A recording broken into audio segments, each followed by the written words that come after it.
Programa não recomendado para menores de 10 anos.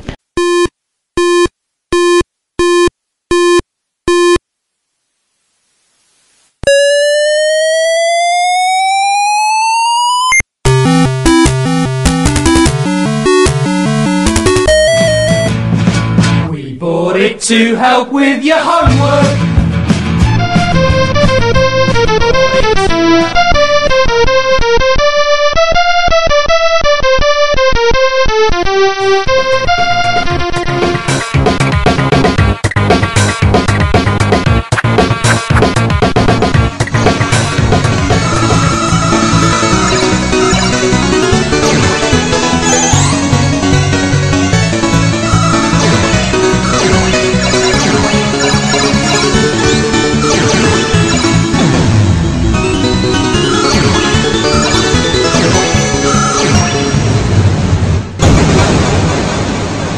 Retrocomputaria, porque velho é o seu PC.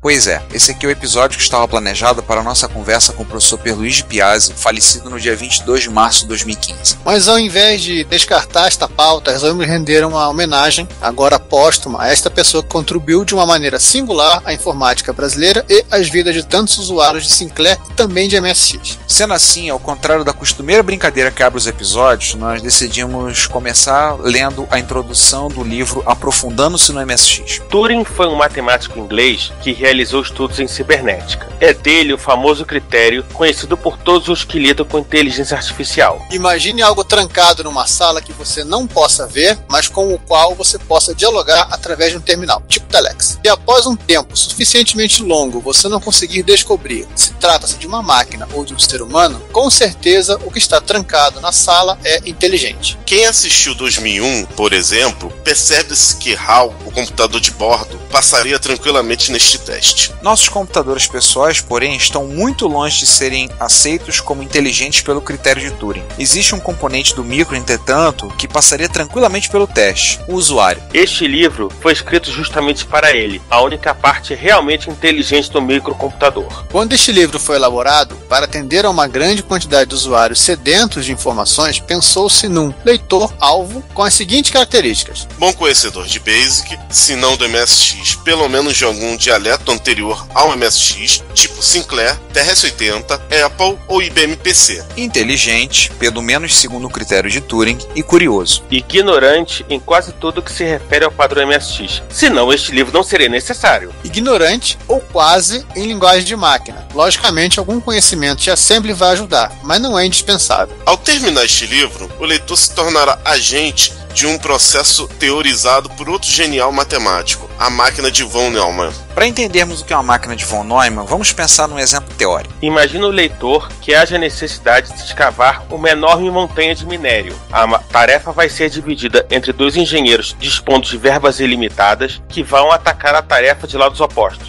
De um lado, temos um engenheiro tecnocrata, que vai, em primeiro lugar, fazer um estágio nos Estados Unidos para ver como se desmontam montanhas e que equipamentos importar. Obviamente, será fundado a Montanha Brás. Serão definidos organogramas, fluxogramas e outros gramas. Será montada uma fábrica de tratores com uma produção de centenas por mês e os trabalhadores de terraplanagem serão iniciados a todo vapor para cavar o lado tecnocrata da montanha. Do outro lado, temos um engenheiro criativo que, além de estudar terraplanagem, se diverte com cibernética. Ele projeta e fabrica um único trator desengonçado, lento, mas que usa a matéria escavada da montanha para construir outro trator, idêntico ao original. Esta é uma máquina de von Neumann. É claro que, do lado de cada montanha, os trabalhos começarão num ritmo muito mais lento que do lado tecnocrata. Para um observador desprevenido, olhando apenas o processo inicial, o lado cibernético perderá a corrida. Existirá um dia, porém, em que a progressão geométrica das máquinas de von Neumann equilibrará a progressão aritmética dos tratores tecnocratas. A partir deste momento, o atraso será eliminado a passos gigantescos e a quase totalidade da montanha será engolida pelas máquinas de von Neumann. Como o leitor já deve ter percebido, os seres vivos, incluindo o próprio homem, são um caso particular de máquinas de von Neumann. O monolito de 2001 é outro tipo, mas isso já é outra conversa. Agora surge a pergunta: Em que sentido o leitor deste livro se transformará numa dessas máquinas? A resposta é simples. Se a nossa equipe usasse todo o know-how que tem para produzir software para o MSX, o usuário de nossos produtos seria um simples consumidor. Usando o mesmo know-how para escrever um livro onde são explicados os truques de funcionamento e programação, o usuário torna-se um produtor, alguém capaz de levar adiante o conhecimento que lhe foi transmitido. Esta é uma verdadeira forma de se informatizar uma sociedade, eliminando o nosso atraso tecnológico,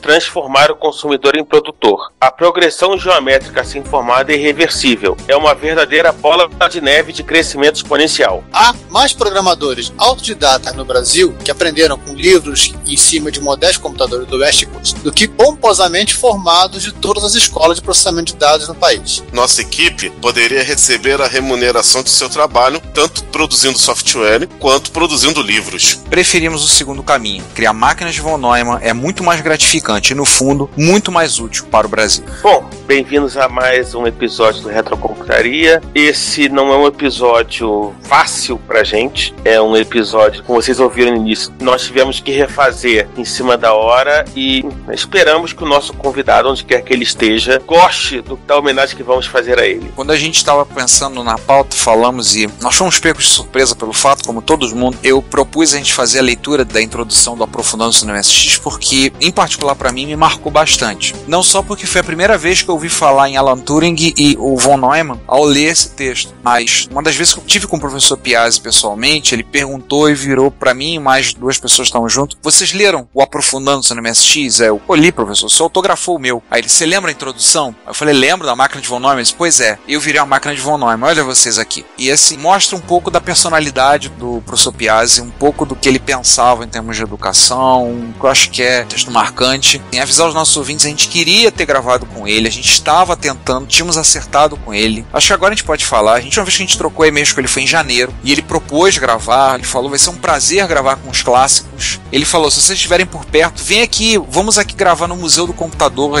Ele estava morando em Itapecerica da Serra, na Grande São Paulo, e ele falou: vamos gravar aqui no Museu do Computador, vai ser um prazer ter vocês aqui, venham que vocês puderem vir. Eu até falei: professor, a gente não pode, porque a gente não mora em São Paulo. Mas seria gravar? Vamos sim. Ele até falou: cara, eu tô fazendo um tratamento, meu horário tá meio quebrado, vamos tentar acertar isso. Eu falei: tá bom, vamos fazer. Depois a gente não teve mais retornos, mandamos alguns e-mails e no dia 22 de março nós tivemos a triste notícia do falecimento do professor Pierre Luiz Piazzi. E a ideia era a gente gravar com ele, então a gente transformou a pauta, aliás, nosso agradecimento ao Giovanni, que em tempo recorde transformou a pauta de uma entrevista para uma homenagem. Então a gente vai fazer uma homenagem a esse italiano que marcou tanto a nossa formação, marcou tanto a gente. Isso daí a gente vai se apresentar, né? Nós podemos dizer quem são as máquinas de von Neumann presentes, né? Como vocês já me ouviram, eu sou o Ricardo Pinheiro. Bom dia, boa tarde, boa noite, eu sou o César Cardoso. Eu sou o João Cláudio Fidelis. E aqui é Giovanni Nunes. Temos uma máquina de von Neumann que vai chegar um pouquinho atrasada, mas pela hora, daqui a pouco tá aparecendo aí. Então, falar um pouquinho quem era o Piazzi, né? O professor Pierre Luiz Piazzi nasceu no ano de 1943 na Itália, meio do rebu da Segunda Guerra Mundial, migrou para o Brasil em 1954 e aqui viveu mais de 50 anos da sua vida. Ele foi professor dos maiores cursinhos pré-vestibular de São Paulo, do Ângulo, trabalhou no Ângulo mais de 40 anos. Deu aula pro Renato De Giovanni, né? Ele foi professor do Renato De Giovanni. Antes que vocês pensem que na verdade era muito tempo, Piazzi estava começando a dar aula no Ângulo quando o Renato foi aluno dele. O Renato contou isso pra gente num episódio passado. E quando eu tive com ele no Ângulo, eu tive com ele pessoalmente, ele falou: bem-vindos à minha segunda casa. Até falou, eu trabalho aqui há tantos anos, aqui com a minha segunda casa. Tive com ele no Ângulo, acho que foi em ano de 2006 ou 2007, eu confesso que eu não lembro. Ele estudou física na USP e viajou pelo Brasil durante mais de 10 anos, visitando várias escolas, dando palestras para alunos, pais, professores, coordenadores, mostrando uma forma nova de ensino, mostrando como certos erros do nosso sistema educacional, que não são erros só do sistema educacional brasileiro, diga-se passagem, a maioria dos países, ou não de todos, poderiam ser evitados e contornados. Como assim disse Carl Sagan, né, no livro dele. Peraí que eu vou lembrar. Ele não tá falando do... O Mundo Assombrado pelos Demônios. Ah, tá. Então, foi professor do Ângulo currículo mais de 40 anos até se aposentar. Ele, deixa eu pegar o currículo dele. Tem um link aí de baixo. Além de vários livros, fez algum material de multimídia, deu aula na engenharia da Poli USP, uma época, deu aula no curso de pós-graduação na PUC São Paulo, deu aula em Santos, na Unisanta, deu aula tanto no curso de ciência da computação quanto no curso de engenharia da computação. Aí que é bem lembrar. Ex-professor, autor e conferencista do sistema Anglo de ensino, quando o Anglo ainda existia. Assim, pelo visto o Anglo acabou antes dele. Agora chamam de novo Anglo. Agora é novo Anglo. Trabalhou no rádio, tinha um programa na Rádio Dourado. Ele era membro da Mensa desde 1980. Mensa, para quem não conhece, é uma organização internacional reconhecida na América do Norte e na Europa, que o seu objetivo era identificar e cultivar a inteligência humana para benefício da humanidade, proporcionar um ambiente social intelectualmente estimulante para seus membros e encorajar pesquisas sobre natureza, características e usos da inteligência. Para ser membro da Mensa, o sujeito tem que fazer um teste e ser provado que o seu QI é acima de 150. Olha! Por acaso é essa que o Asimov era membro? Sim, e tem uma pessoa bem mais perto da gente que entrou pra Mensa há pouco tempo, que é o Vitor Truco. Olha! Pelo menos falar por mim, eu não teria condições de chegar nem na porta. A gente cria uma mesa só nossa, não tem problema. A gente vai criar a mesa. Vai criar tamburete. Boa, vamos criar um tamborete, bem lembrado. E, entre outras coisas, enquanto ela existia, ele era Comodoro da Frota Estelar Brasileira. Pra quem não sabe, o grupo mais forte que teve de fãs de Jornada nas Estrelas no Brasil, que acabou no início dos anos 2000, e o professor Piazzi sempre dava palestra nos eventos da frota, sempre falava lá e ele tinha o título de Comodoro da Frota. O que chega a ser uma das ironias da vida é que ele faleceu pouco tempo depois do Leonard Nimoy, e eu não preciso nem apresentar ele a vocês, né? Live long and prosper. É o Spock. É mesmo, é? Quem falar Dr. Spock apanha. Fight my shiny metal ass. XO da Enterprise, e como eu falei, quando eu soube, o professor Pierluigi Piazzi foi falar com seu ídolo, Leonard Nimoy, pessoalmente. Ele conheceu o Nimoy com certeza num dos últimos eventos grandes que a frota organizou no final dos anos 90, que o Nimoy veio ao Brasil. Com certeza ele conheceu o Nimoy ali, mas acho que foi lá pra esticar o papo. Aliás, vamos, só pra simplificar um pouco, vamos deixar o link pro currículo dele na página do Neuropedagogia, que eu acho que é mais fácil a gente ficar listando tudo aqui, e já tá lá tudo que a gente disse e mais um pouco. Exato. E bem mais, né? Então, onde é que o professor Piazzi se meteu nesse rolo todo de informática, se meteu aí, que veio e influenciou as nossas vidas? Comentar, né? O Bungie, ele começou, né? Vai começar a falar da micro hobby, né? A gente tentou achar coisas mais antigas, mas a gente esbarramos no passado mais remoto, que é a micro hobby. A micro hobby, ela foi uma revista bancada pela Micro Digital. Vamos ser sinceros aqui. A própria Micro Hobby, ela não escondia isso, porque ela botava no expediente que Micro Hobby é editada mensalmente por Micro Digital Eletrônica Limitada, divisão Micro Hobby. A gente não está inventando nada. Ela originalmente era chamada de Usuário do TK, na primeira edição.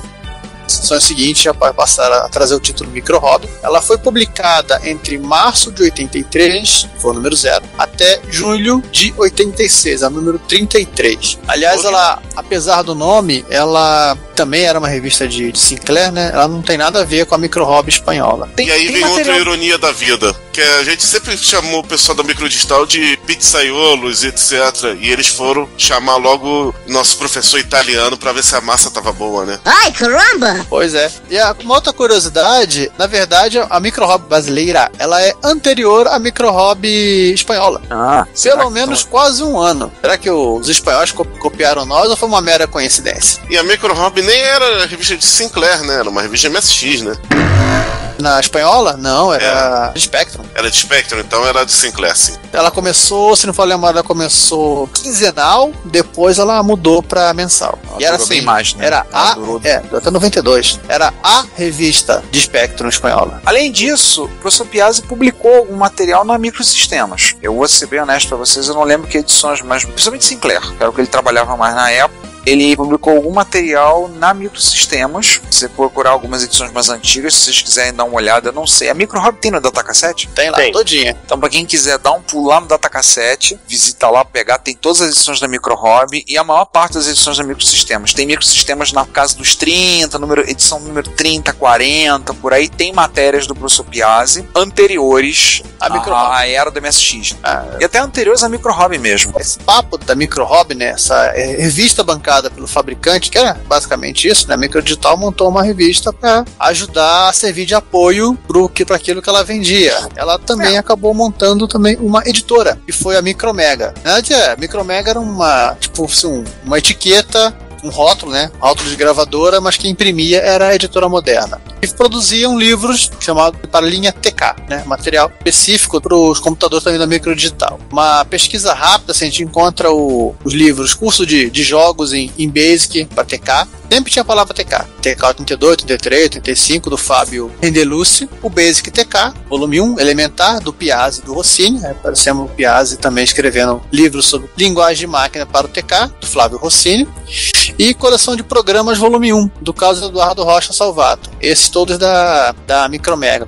Tem link de referência do cantinho do TK, para quem quiser depois ver até as capas. E era tão impossível se dizer que não tinha o dedo da Microdigital, porque todos os livros têm uma foto pequenininha no canto inferior direito com o TK-83. Pergunta cretina, já existia aquele personagem que tem nos livros do MSX, feito da Aleph, como aquele professor? Não, eu tô olhando aqui o Basic TK, eu tenho ele, volume 1, e é uma coisa curiosa, ele não tem a catalogação na Biblioteca Nacional, o que não ajuda muito. E ele não tem o bonequinho, mas ele tem uma estrutura de livro que lembra muito os livros que posteriormente a Aleph veio a produzir. Sim. É interessante o seguinte, Coleção de Programas volume 1. O que saiu que foi um dos livros mais vendidos deles para MSX? Coleção de Programas para MSX volume 1. Pois é. Nesse tempo parece que surgiu a parceria, né, do Rossini com o Piazzi na produção de livros. E eles posteriormente eles acabaram, não sei se o Piazzi acabou desistindo da Micromega ou a Micromega, o projeto não foi muito pra frente, ele acabou pegando uma editora, a Aleph, e começou a produzir livros. Vale lembrar também que nessa época já tinha uma farta publicação de livros de informática no Brasil, né? Muito livro de Apple II, CPM, Sinclair, S80. Obviamente que não tinha de MSI, né? Porque ninguém ia traduzir livro do japonês. A Aleph, ela é de 84. A editora foi fundada em 1984. E inicialmente a Aleph é a primeira letra do alfabeto hebraico e ele vem dali com a proposta de trabalhar, fazer livros de informática, e ficou mais conhecido. Inicialmente a Aleph trabalhava somente com material de informática, teve algum material de TK, saiu pela Aleph, mas o grosso mesmo foi o MSX. O que ela veio a ficar realmente conhecida e famosa foi a parte de MSX. No final de 89, a Aleph ela contava com 25 títulos exclusivos para MSX. Ela tinha publicado, se não me engano, acho que chegou a 40 livros. Eu não sei porque eu não tenho todos. Também não faço questão de ter, porque tem material que não me interessa. Mas eu acho que eles chegaram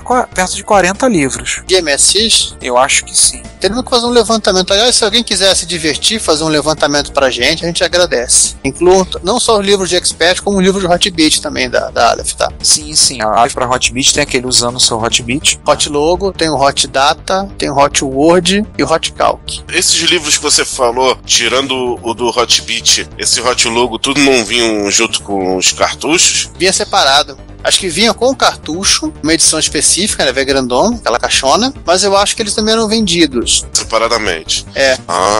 Estavam no catálogo. Uma referência aí de uma edição da Micro Hobby 27, que é de janeiro de 86, eu consegui pegar a lista do que eles tinham já de produzido, não tinha nada de MSX ainda, eles tinham produzido para a família TK. Não só TK, né? Teve outras coisas também para Spectrum. Não, família TK no sentido de microcomputadores da Microdigital. Repare bem que todos se adequam. É verdade.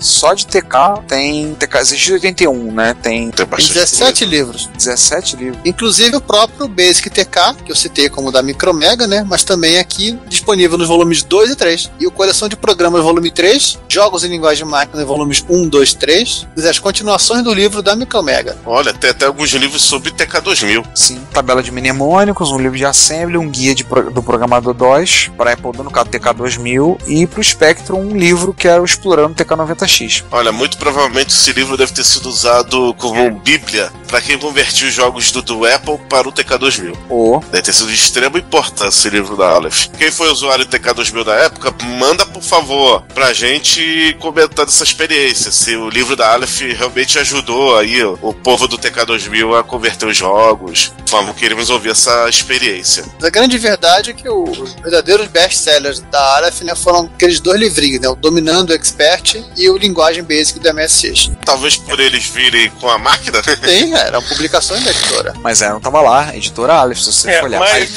Fala. Mas, Giovanni, oi. Eu acho que a gente precisa entender uma coisa. Por que o professor Piazzi foi parar na MSX? É bom saber. Ele tava trabalhando na parte de TK, junto com a Microdigital, produzindo seus livros, mas como é que ele foi parar no concorrente? De repente, no concorrente que só tinha um computador para vender. Uma coisa assim curiosa, agora um parênteses, só lembrou falar do Linguagem Basic. A primeira edição do Linguagem Basic, as edições do Expert 1.1 em diante, são as edições que a capa é exatamente igual à capa do Dominando Expert. Mas a primeira edição, a capa é diferente. E, um parênteses, assim, uma curiosidade, eu vim conhecer as gravuras do MC Escher e gostar muito das gravuras e curtir pra caramba a partir dos livros da Aleph, porque ele botava na transição, passagem de sessão, ele botava uma gravura do Escher. Essa capa diferente é uma capa meio vermelha, meio marrom. É a capa vermelha escrito MSX, MSX. Isso, que é o meu livro, é o que eu tenho. Eu tenho as duas edições desse aí, eu tenho a normal e essa com capa vermelha, vinho, sei lá. Ela é específica do Expert 1.0. Isso, exatamente. Era do 1.0. Veio com o meu Expert 1.0. Cara, é muito bonita essa capa, hein? Sim. É o que eu tenho aqui na estante. Aliás, tem uma coisa a colocar. Então, o que aconteceu pro Piazzi parar? Como é que ele foi parar lá, trabalhar com a MSX? Bem, a história é o seguinte. Contou-me ele essa história. Como ele era uma pessoa já mais ou menos conhecida no meio, né? Tinha publicado na Microsistemas, tinha sido editor da Micro Hobby, trabalhado com editoras e basicamente era um cara conhecido no métier. Foi feito um convite a esse pessoal para conhecer o Expert Micro da Gradiente. Um tempo antes, o professor Piazzi ganhou de presente um relógio de pulso de um amigo que tinha viajado para o exterior, e o relógio colocava algumas informações em japonês, se eu não me engano, no dia da semana.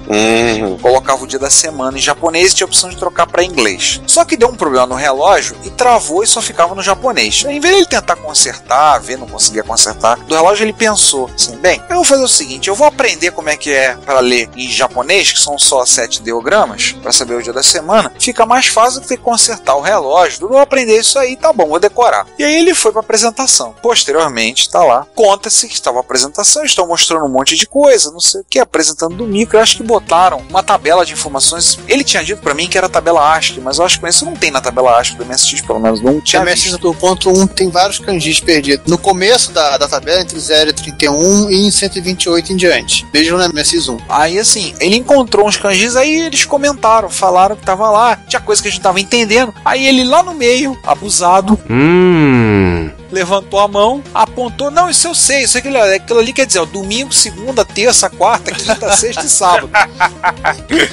Diz ele que o Eugênio Staub levantou da cadeira, contrata esse cara agora, esse cara sabe ler japonês, contrata ele.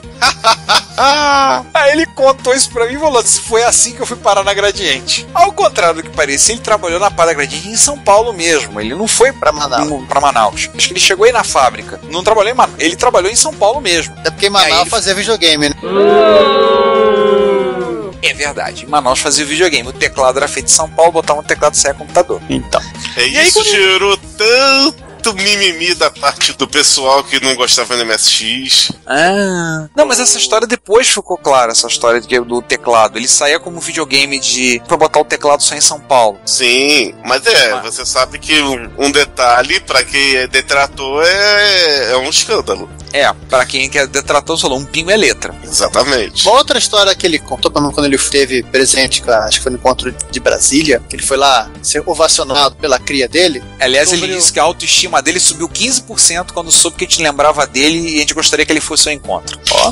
Que é sobre o comando BASIC. Ele, quando ele estava escrevendo o manual do BASIC, né, o que esse comando faz? Eu não estou entendendo. Ele começou a pesquisar dentro da Gradiente, a equipe técnica, quem sabia o que era aquilo. Cada um ia jogando pro outro cara, jogando pro outro cara. No final ele chegou perto dos que era o seu chefe lá e falou, olha, eu tô com uma dúvida, preciso saber quem é a pessoa que você tem aqui nesse exato momento que mais sabe de MSX. O cara falou, você. Ai, caramba! Sabe qual é a parte mais irônica? Era verdade. Isso, não era só por causa que era verdade, que a gente já falou em outros episódios que isso aconteceu em outras empresas nacionais. Sim, o pessoal não tinha o conhecimento. E o Basic, pra quem vende Basic, não faz o menor sentido, porque ele é um ponteiro. Ele é pra manipular a posição das tabelas, né? Das tabelas de caractere. Tabela, basicamente, é uma cópia da tabela do VDB. Fim da história. Se é um pouco técnico, o BIOS do MSX, ele não mexe oficialmente nesses valores. A BIOS ela cuida durante a interrupção de fazer essa atualização, mas o correto quando você programa no MSX é que você não escreva diretamente o registrador no VDP. Você coloca o endereço num ponteiro de memória onde aponta o base e você lê dali também. Escrever diretamente você tá pedindo para dar problema. Em resumo, é um comando muito atrelado à arquitetura do MSX. É específico da arquitetura do MSX. Quando você tem a interrupção do VDP, que o Z80 é informado que, não estou dizendo tela, tem uma série de rotinas que são executadas nesse momento. Uma delas é a atualização desses registradores. Tá mas explicado. Assim, não mexe. Tá explicado porque ele nunca tinha visto essa instrução antes. Isso não tem muito o que fazer com ela. Só assim, é saber que não tem que ficar mexendo lá. Quem leu o Linguagem Basic, o Dominando Expert, sabe que o Dominando Expert era um curso de Basic. Sim. Inclusive aquele personagem que ele aparece, aquele professorzinho meio careca, cabelo sobre as orelhas, de jaleco branco, perguntei pra ele, professor, quando surgiu? Ele disse assim, olha, eu fiz até uma parceria com um desenhista, infelizmente eu não lembro o nome desse desenhista, eu vou ter uma parceria de longuíssima data. Até hoje ele faz serviço comigo. E eu propus, expliquei a ideia pra ele e ele chegou na hora, desenhou esse personagem, num bate-pronto. Saiu esse personagem e a gente adorou, isso vai ser ele. E ele aparece em outros livros, não só no Dominando, mas no Aprofundando no MSX, no Linguagem de Máquina e alguns outros você vê esse personagem. Praticamente o símbolo, né, dos livros da Aleph para MSX, né? Sim. E ele nunca teve nome. Tem um nome pra ele? Não tem nome. Mas, não falou, César, foi um símbolo. E quem lembra, o Linguagem Basic MSX era um livro de referência. Então, quando você tinha os comandos do Basic você não sabia, você ia no Linguagem Basic pra olhar. E lá tinha informações também sobre pinagem de conector, a pinagem do DIN que a gente xinga até hoje, a pinagem da Expert ser completamente doida, os conectores, a forma dos conectores, pinagem do cassete e coisas desse tipo, de disposição de memória, os 4 slots do 0 ao 3, as páginas de memória, a expansão, essas coisas todas. Ele fez esse material para Gradiente e saiu encartado no Expert 1.0, posteriormente também no 1.1. No Plus e no DD Plus ele também fizeram material, a Aleph fez, só que o livro já era diferente, já a capa já era aquela verde e vinho, uma borda preta. Isso. Era o mesmo livro, se não me fala a memória, só a capa que era diferente. A encadernação dele que é totalmente diferente, que dos outros todos eram em espiral e essa encadernação de lombada quadrada. Ah, sim. E muitos livros da Aleph eram encadernados em espiral, que de passagem é ótimo até hoje, porque você pega, vira e você pode apoiar para ler. Alguns deles eram lombada quadrada, por exemplo, a minha edição do Coleção de Programas MSX Volume 1 é lombada quadrada. A conclusão era uma ginástica para segurar o livro na mesa para poder copiar o programa. E fora que ela vai soltando quando a cola fica seca. Isso. Como é o caso do Basic TK aqui. Agora eu vou falar uma praticidade, mas é melhor cadernação para se ler no banheiro. Oh yeah. Mas a espiral você vira. É a melhor cadernação para ler no banheiro, cara. E eu vou dizer, eu li muito livro da Aleph no banheiro, cara. Eu levava livro, a gente viajava, período de férias, às vezes. Eu ganhei muito livro da Aleph de Natal e levava o livro pra ler. Assim, ia ler, meus pais, a gente viajava. Às vezes iam passar uns dias fora, num hotelzinho no interior do estado do Rio de Janeiro, pra descansar um pouco. Tô eu levando o livro da Aleph debaixo do braço pra ler. Levava junto. Não levava o micro, que era muito mais complicado, né? Ainda mais sendo expert. Mas levava o livro direto. Ficava lá, sentado. Nerd desde pequeno, né? Não tem jeito. Tudo pra não ter interação humana. Pois é, em vez de ficar lá jogando vôlei na piscina, mas de tarde, tô eu lá com o livro da Aleph lendo. Tô eu lá viajando na maionese, lendo os livros e curtindo. Apesar da questão, assim, a Aleph ficou, alguns podemos dizer, na época da guerra, entre aspas, Gradiente versus Sharp, e como eles fizeram o material que saiu encartado no Expert, quando a gente falava, só publica o material para o Expert. Tanto que eu lembro que no 100 dicas, ou no mais 50, acho que no 100 dicas para MSX, eles trazem uma dica para você identificar se o micro é Expert ou Hotbit. Basicamente ele lê aquela mensagem que dá na inicialização, lê se tá escrito Gradiente, você sabe no Gradiente, se não é, ele diz que é Hotbit. Não é uma dica não é uma dica completa, porque se você rodar isso no MSX importado, vai aparecer, vai dizer que ele é ele vai dizer que é um Hotbit, né? Não, e se você rodar isso no Expert Plus ou no DD Plus, ele vai achar que é um Expert.0 e vai tentar chavear a memória como se tivesse no Expert 1.0 e não no Plus. Você vai pressupor que a memória tá no slot 2, bonita, linda e maravilhosa. Assim, é aquela coisa, e aí eu acho que é um momento da gente relembrar, que a gente sempre fala, né, Ricardo? É fácil ser engenheiro de obra feita, quase 30 anos depois você falar que era uma dica errada. Pois mas era o que tinha na mão. E no contexto da época nem existia o Plus.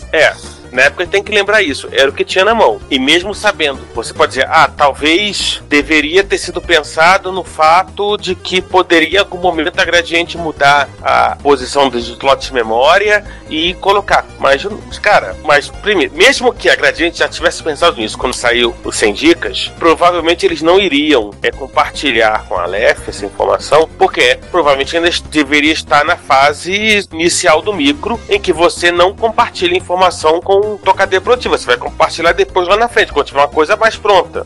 Tipo ali nas lojas. Só contar um segredo pra vocês. Não, eu tô falando, João, por exemplo, o seguinte, vamos imaginar que no momento que tivesse saindo o Aprofundando, a Gradiente começasse o projeto do Plus. Mesmo que a Gradiente já tivesse começando a pensar no projeto e automaticamente, vamos mudar a posição de slot pra ficar melhor, pra expandir ou por algum outro motivo, eles não iriam compartilhar isso com a cadeia produtiva deles, que particularmente era a Aleph, que era quem produziu os manuais, porque ainda estava muito cru, não deveria ter nenhum protótipo. Provavelmente, eu tô imaginando aqui, saiu ali pro 89-90, o primeiro protótipo deve ter saído no final de 88. Assim, pensando em termos de uma época que provavelmente demoraria talvez 1 ano e meio, 2 anos entre começar a ideia de um micro e colocar na loja. Então, de qualquer maneira, não iria dar tempo. Hein, César? Fora a suspeita que a gente sempre tem, né? De que o Expert Plus deveria ser um MS612. Então, de repente, os caras tiveram que voltar todo o planejamento deles para consertar esse troço. Sim. Aliás, vou contar um segredo para vocês. É incrivelmente complicado você produzir uma rotina que verifique em todos os slots. Primeiro verificar quais são os slots que tem coisa, depois verificar se nessa coisa tem RAM. Basic até tem uma rotina chamada 0, que é que dá boot na máquina. Teria que pegar essa rotina e escrevê-la de forma a adaptá-la de forma a você poder utilizar na sua aplicação. E é um trabalho desgraçado fazer um troço desse. Porque depois que você fez isso tudo, você tem que botar a máquina com uma mapeamento de slot que ela estava antes. Voltar ao que era. Então assim, era mais fácil para o programador, só tem 2 micros no Brasil. Expert a RAM no slot 1, no Heartbeat no slot 3. Acabou. Não vamos me preocupar com o resto. Até porque era um programa que não existia, né? Aí depois o Plus que foi pro slot 3, né? Porque eu acho que o soltando no slot 3... O Expert era slot 2, o Heartbeat era slot 3. Aí no Plus jogaram pro 3 também. A especificação do padrão MSX fala que a RAM pode ficar em qualquer lugar. O fabricante convencionaram e tornaram de forma prática, até por conta dos engines, deixar a RAM no slot 3, porque depois eles expandiam só o 3 com o rádio que a máquina tinha embutido, deixando o slot 1 e 2, que era a parte de cartucho, liberada, né, para o cara fazer o que ele quisesse, e o slot 0 para ele expandir ROM, que é o mapa de qualquer máquina, MSX2, 2 Plus e Turbo R em diante. Com exceção do meu da VC, por exemplo, que a RAM tá no slot 0.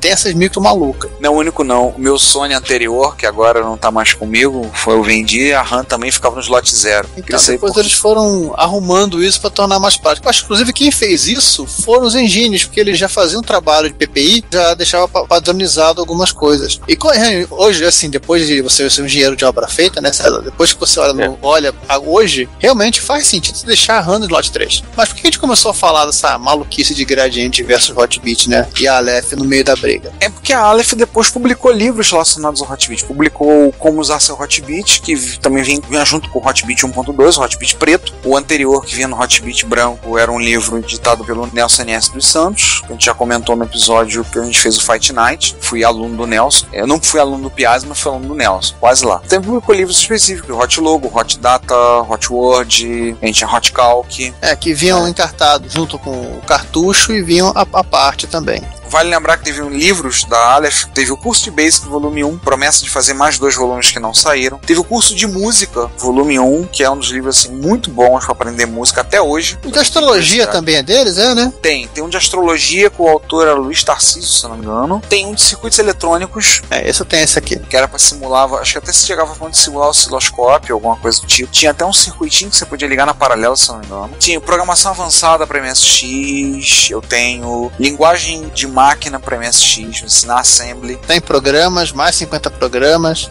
Tinha coleção de programas volume 1 e volume 2, você tinha os manuais, o manual do Astex, foi produzido, editado e impresso, apesar dele vir encartado no cartão de 80 colunas, né? Ele foi feito pela própria Aleph, inclusive usando o Astex. Legal. Tinham 2 que foram muito sucesso deles, o 100 dicas e o mais 50 dicas, que vinha naquele formato escrito, bem desmensurado. Aliás, uma coisa que o Piazzi falou assim, que eles eram muito elogiados, porque todas as dicas que eles davam no livro funcionavam. É importante. Aí ele virava e dizia assim, mas não era óbvio que tinha que funcionar? A gente testava tudo. Ele falou, tudo que a gente botava lá e botava no papel, tudo a gente rodava nos micros antes e testávamos, para ter certeza, e verificávamos o código se está tudo certinho. Aliás, uma curiosidade, pessoal, hoje em dia, né? Eu não consigo lembrar agora qual é a edição exata da MSX Micro, mas tem uma edição da MSX Micro, que vamos falar daqui a pouco sobre ela, em que eles falam sobre a editora Aleph. E a editora Aleph, ela realmente utilizava os MSXs na tarefa de produção dos livros. Sim. Na tarefa de digitação. A única coisa que o MSX não era utilizado era na geração da chapa que ia pro... Os fotolitos, né? Os fotolitos que já iam pra gráfica. Acho que o último livro de MSX que saiu da Aleph foi Programas para o CMSX, que tem uma gravura na capa, que é uma gravura do Escher, se não me engano, que é até um dragão mordendo o próprio rabo, que eu acho que é de 1990 ou 91, não lembro. Acho que foi anunciado em 91. Deve ficar nesse meio do caminho, 90 ou 91. Ele foi anunciado direto na revista CPU, né? Foi, era a terceira capa da CPU, parecia lá. Tinha outros livros, teve um mais fininho, por exemplo, de desenho, que era desenhos básicos do CMSX, utilizando o disk drive do CMSX, que ele até foge um pouco, o layout da capa foge ao que era o padrão de layout da Aleph. Eu acho, o Giovanni falou em 25, mas eu acho que eles chegaram, se somar com os manuais, eles chegaram a 40 livros relacionados ao MSX. Sem contar isso, ele também andou escrevendo durante um tempo, participando do projeto da MSX Micro. Inicialmente ele era um mero colaborador. Explicar assim, MSX Micro, vocês vão lembrar da Micro Hobby, a gente citou aqui, a Micro Hobby era uma revista cuja estratégia era do fornecedor para ajudar a vender, né, o equipamento que eles vendiam, e fez sucesso com a Micro Hobby, e que a Gradiente, ela meio que se inspirou nisso, né? A gente gosta de falar que a Gradiente bancava a MSX Micro. A única diferença é que não era tão descrachado quanto foi na Micro Hobby. A diferença é que na Micro Hobby era chapa branca. Já vinha na própria edição, tava lá, editado pela Microdigital. A geração Prológica tava lá, editada pela Prológica. Você falou disso, me lembrou uma coisa que teve posteriormente que a gente acompanhou, César. Revista do Linux, editado pela Conectiva. Também. Isso. Agora o Riggs vai bater na gente. Não, mas ele sabe disso, todo mundo sabe disso. A carreira dele como jornalista começou na revista do Linux. Então, um abraço. Jornalista chapa branca. Mas isso era uma coisa absolutamente normal à época.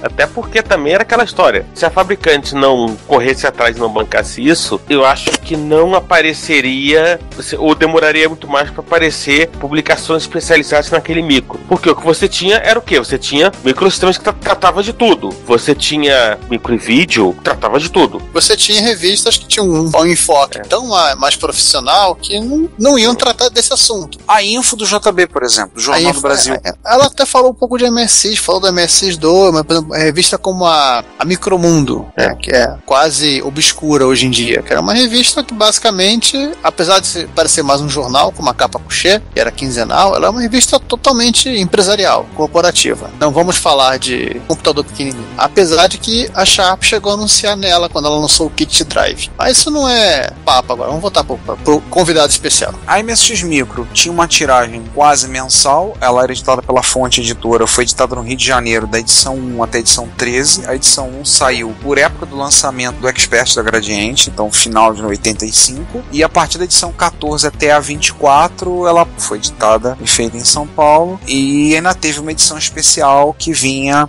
aquela clássica imagem da Marilyn Monroe do Andy Warhol, né, de óculos escuros, que essa vinha encartada nos micros da linha Plus. Ela tinha uma periodicidade quase mensal, no início era mensal, depois eu lembro que da 13 para 14 ela ficou fora muito tempo na banca, da 14 em diante ela já migrou para São Paulo, então ela já mudou um pouco o foco. Aí ficou meio CPU. Não, mas aí que tá, a gente até comentou no episódio 29 que ela tinha uma diagramação mais moderna, mais bem feita, era uma revista bem mais colorida, ela tinha uma seção colorida, falavam de jogos, tudo. Foi o primeiro lugar onde eu vi Metal Gear. Falar de Metal Gear foi lá. Aliás, não só Metal Gear, como muitos jogos foram colocados nas páginas coloridas. Eu me lembro que tinha o Aleste que apareceu em vivas cores. A solução do Nemesis 2 e por aí vai. Sim, Spitfire 40 são na 14. E posteriormente teve Jack the Nipper 1 e 2. Eles tiveram Rinotori e vários outros jogos. E o Professor Piazzi começou com uma sessão na revista. Ele começou a sair numa sessão na revista, onde ele começou a publicar, escrever artigos, na verdade ele contava uma história, propunha um problema que fosse resolvido usando o micro. Aliás, Ricardo, essa parte sobre as máquinas de von Neumann,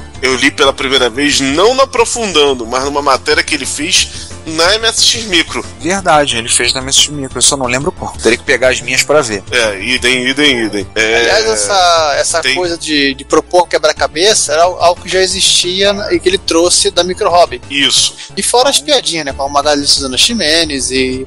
E o principal, né? Ele originalmente começou como um colaborador, né? Ele escrevia vez ou outra e de repente, acho que depois da migração para São Paulo, ele se tornou editor da revista, né? Foi participar do conselho editorial, onde ele ficou até a edição número 21, né? Vale lembrar que a edição 24 foi a última que saiu no primeiro quadrimestre de 1990. Pinguim.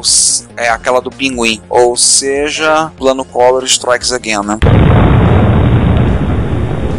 Pois é, demorou a sair e saiu logo depois, no começo de 90. Então, eu falei da revista com a capa da Mary Monroe do Andy Warhol, lembrar que essa edição era sob encomenda, um detalhe que é importante, além tinha inserção de propaganda da Gradiente nessa edição, foi feito sob encomenda, né? O que tinha lá, se você for olhar essa edição, você vai encontrar, basicamente, dizendo o que você podia fazer com a MSX. É um catálogo de software. Um catálogo de software nacional desenvolvido para a linha até então. Você vai encontrar, eu digo que essa edição era a edição 25 da MSX Micro. A gente ela é mais para 23,5.